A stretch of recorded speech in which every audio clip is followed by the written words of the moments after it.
Good day and welcome. Thank you for listening to this short video. Today I'd like to talk to you about active and passive voice.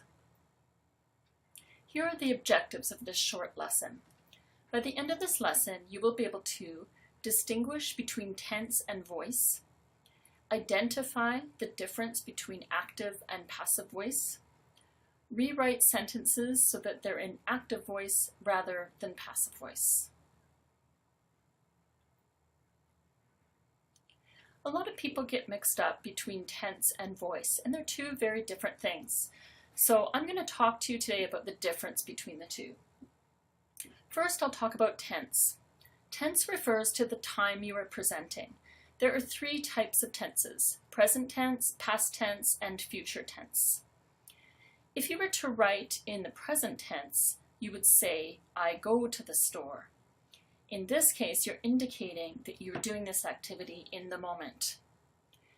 If you were to write a sentence in past tense, you would say, "I went to the store." This indicates that the activity has happened in the past. If you were writing a sentence in future tense, you would say, "I will go to the store," indicating that you haven't yet done this activity, but you do plan to do it. As you can see then, tense really does refer to the time in which you are presenting, and it's important to indicate the time in which the activity is taking place. You will find, if you go on to do English 220 or other English literature courses, that you will be required to write your essays primarily in the present tense. Now I'll talk about voice. Voice refers to whether or not the verb performs the action or receives the action. It is really very different from tense because it doesn't have to do with time. There are two types of voices, active and passive.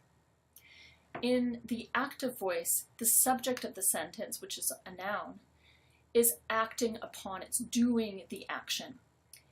In passive voice, the subject of the sentence is receiving the action. It is being acted upon. Let's look at a couple of examples. Here's an example of a sentence written in active voice. Jasmine drove the car. Here, Jasmine is the subject of the sentence. Okay, that's a noun, but it's also the subject of the sentence. And she is doing the action. She is the one driving the car.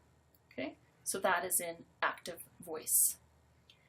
Here's the same sentence written in passive voice. The car was driven by Jasmine. Here the subject of the sentence is car, the car. It isn't doing the driving.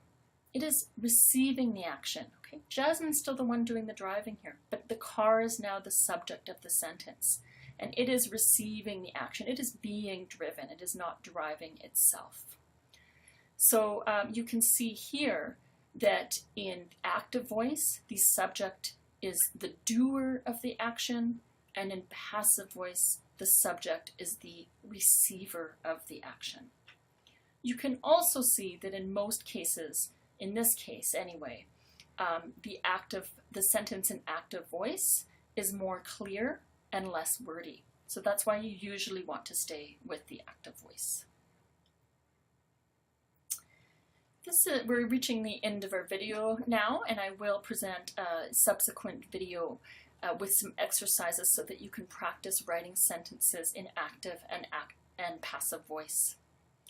Here though, you can see once you've finished watching this video and the next video and doing the readings in the textbook on active and passive voice, you can see whether you have reached the outcomes here.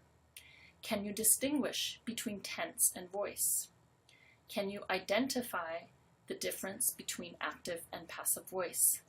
And can you rewrite sentences so that they are in active voice rather than in passive voice? If you can do all of these things, then you've reached the outcomes for this short lesson. Once again, thank you very much for listening to this short video.